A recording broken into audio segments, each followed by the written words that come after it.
Magandang hapon sa inyong lahat mga idol. So magandang hapon mga idol. So ngayon meron tayong unit. Yung unit dito, gap, ipapakita ko sa inyo mga idol mamaya. So ngayon mga idol, ito yung display niya dito. Papakita ko yung mga idol. So yung problema nito mga idol, hindi under yung sasakyan. Yung makina hindi under, ano daw? Uh, ano? Ano ba? Kumapit yung makina. So, ito yung gagawin natin ngayon. I-overhaul natin. So, ngayon, kinuhaan ko siya ng computer. Wala tayong computer mga idol. Walang system dito sa computer. Meron akong ipapakita na report. Dinary ko lang. So, meron tayong nakitang code. So, ipapakita ko sa inyo mga idol. So, ito mga idol ha. Ayan mga idol. So, dara. Yan yung display niya sa cluster. Ayan. So, ito yung loob niya. Ayan. So, ginamitan ko siya dito mga idol. So, nakapag-print tayo. Pero direct. O hindi sa kanyang ano. So, papakita ko sa inyo mga idol. So, yan yung ano niya sa shifting. Yung transmission niya. Ayan. Ito. So, dito mga idol sa Lance. Wala siya dito. Dito ito eh. Try natin dito mga idol. Meron akong print doon. Dito sa Maxis. Kinuha ko. Sa hotel. Nakaprint ako. So, dito try ko lang dito sa Lance kung meron ba tayong makukuhang report dito. So iOS mga idol. So dito tayo sa ano. Wala kasi siyang ano. So meron pala isang nagmatch mga idol. Clinic ko na. Yan, ignition is spark is canvas. So yung iba build, merong isa. So ito yun mga idol. So read. Saan ba tayo dito?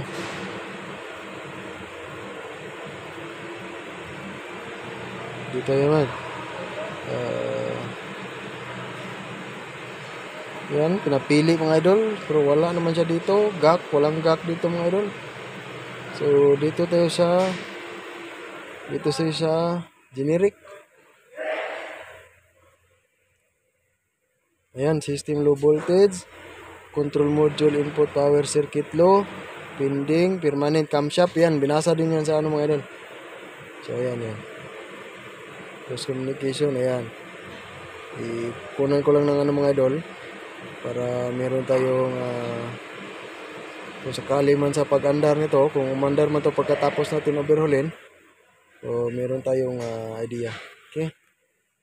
So ito mga idol, ito yung report na kinuha natin. Ayan. So ito yung binasa niya, meron siyang camshaft profile control stack off. Okay, ayan. So ayan, ginampiran ko lang yan para kasi dead yung battery. So ito yun mga idol. Gasoline to mga idol, pero turbo. Ayan. So ito yung ano niya. Ayan yung ano niya. Gak. So ayan.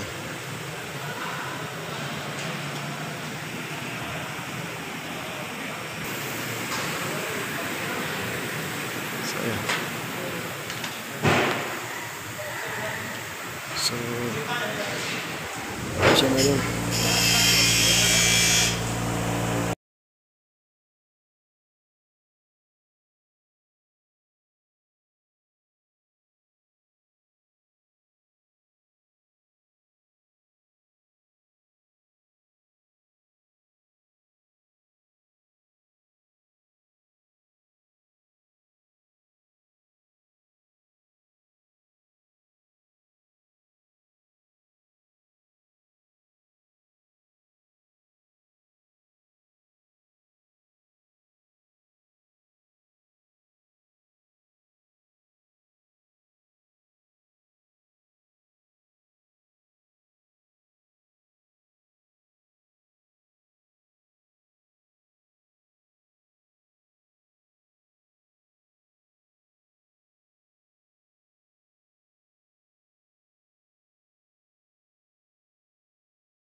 Diyos, mga idol, oh. Grabe.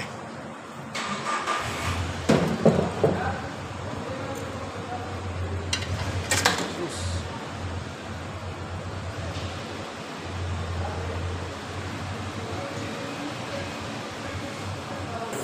Ano mga idol, so naama ko yung na-discoveryhan rin mga idol.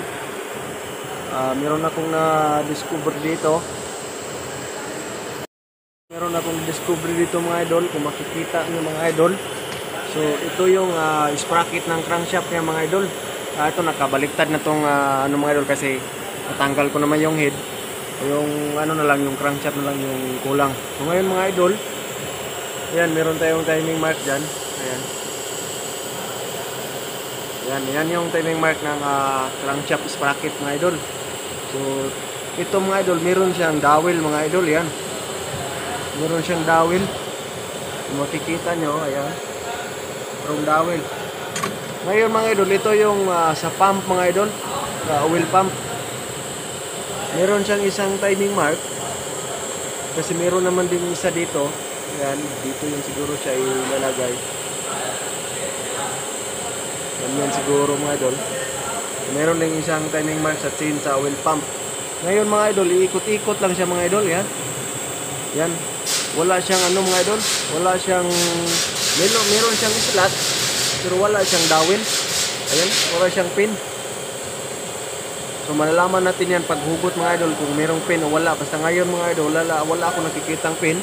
Ngayon ikot-ikot lang siya. So ngayon mga idol, sa akala ko nito mga idol, baka yung nagpadala ng ikot mga idol, yung ano lang, yung crankshaft pulley. So ngayon mga idol, ikakabit natin ito. Ito mga idol, ito yung sa crankshaft reluctor mga idol. Yan. So ngayon mga idol, ikakabit ko mga idol. Tingnan natin kung iikot ba to sabay yung ano, wheel pump pag ikot ng crankshaft.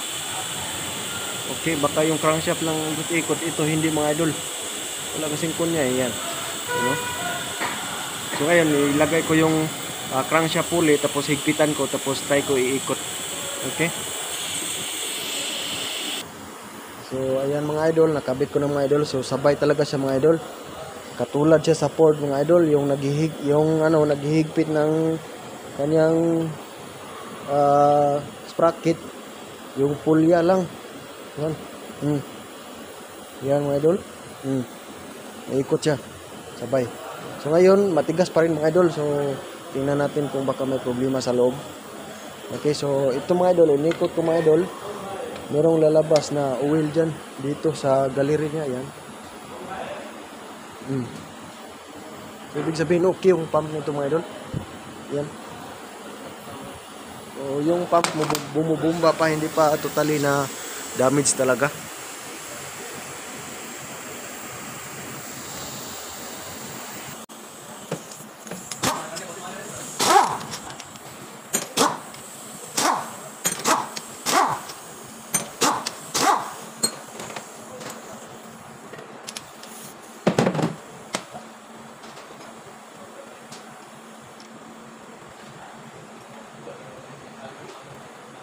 Ito pala yung pump mga idol, yung oil pump. Yan.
Tugas mga idol, sunod yung nandito yung cylinder mga idol. Cylinder.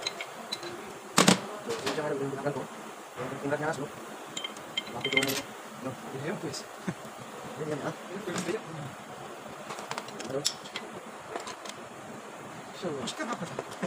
Inshallah. Ayo, ayo.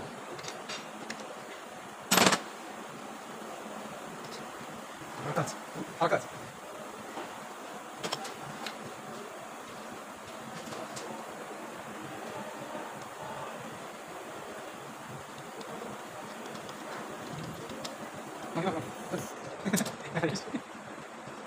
Ini mau jalan. Ano dulu? Sulok siya. Kita mo lahat niya.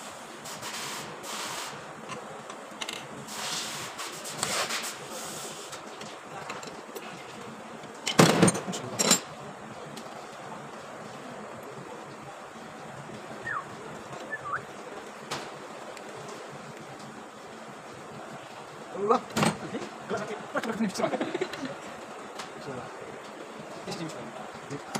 Muslah. Masak. Maka pula ada tarik balik.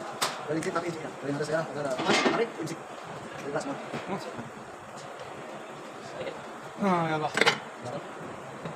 Ada tangan di sini makin ah. كذاب هذا حرامي والله كذاب Ada mana? Apa aja? Tahu. Tahu. ها كذاب Cuma biar dulu. لا انا ما يقدر لا ما يقدر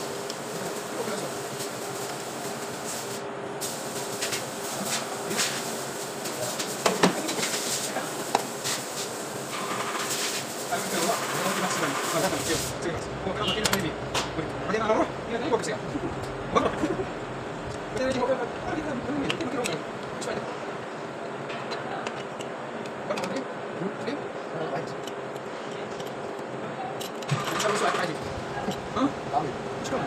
Sabi ka kamil. Ra kamil. Spoon. Jumper. Dari sini semua ketemu. Bisa nih. Nah. Ini sana di balik. Ada sa di balik.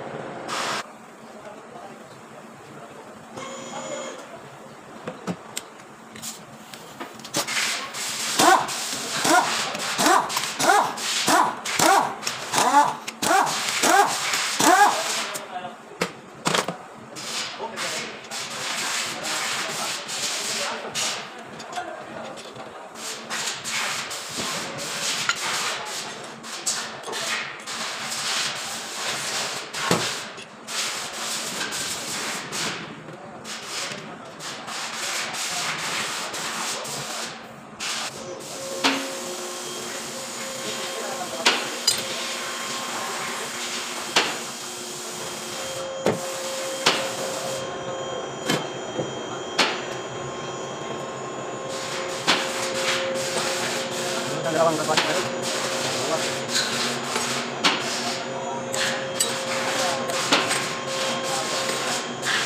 Langsung saja baru. Ada pun ada sendiri. Oke.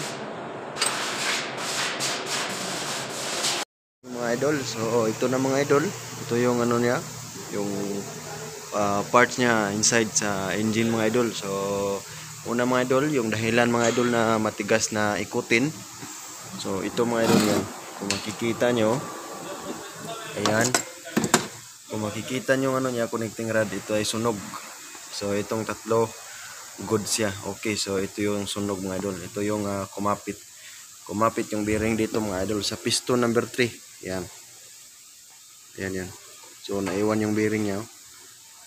Ito tanggalin na to. So ito. So yung crankshaft nito mga idol, patingnan to sa makrata kung sa machine shop kung okay ba o hindi, gumagamit to ba siya o hindi. Okay, so ito yung dahilan kung bakit matigas siya ikutin. So ngayon mga idol, bakit nangyari ito mga idol? So tingnan nyo naman yung ano niya, yung engine niya. Yan, tingnan nyo yung loob, ang dumi. Ang dumi mga idol, yan o. So ang dumi, no? Pati yung front cover niya, yun, itim. Oil pan, itim. So dahil to sa ano mga idol, oil slugs. Oil slugs mga idol na nabara yung ano, nabara yung daluyan ng ano, langis. Kaya nagbaga siya kasi wala siyang lubrication. Yan yung dahilan. Okay, so bakit yun nangyari mga idol? Yung oil slugs. So sa hindi na ano mga idol, maintenance sa pagpalit ng langis. So yung langis na ginagamit mura o hindi good yung quality. tapos matagal pa mag-change oil, yan yung nangyari mga idol. Isa rin yung maglagay ng ano mga idol, yung parang ano, medisina, yung parang yung ihahalo sa engine oil. Isa rin yun magkakaroon ng oil slugs. Pero ito mga idol, sinabi sa kanya, hindi daw niya nilagyan ng ano, yung gamot panghalo sa oil. So ayan mga idol, so kailangan pa itong dalhin sa machine shop. Okay, so ngayon mga idol, kinuhaan ko ng kasi China to mga idol, wala tayong ulita dito. So iwan ko lang kung tingnan ko pa to sa Google or sa YouTube. So ayun mga idol, kinuhaan ko ito ng gap sa piston ring nya, piston ring at first, second at third. So meron akong record dito mga idol, para kung sakali na lang pag ano natin, pagbalik natin. So ayan, meron tayong record dyan. Yan yung oil, second, top ring. So ito mga idol yung mga sinulat ko dito mga idol. Ito yung isi-search ko sa Google kung saan ba dito ang engine number. So sa tingin ko mga idol, ito yung engine number kasi minsan dito nakatampered yan. Yan. So yan.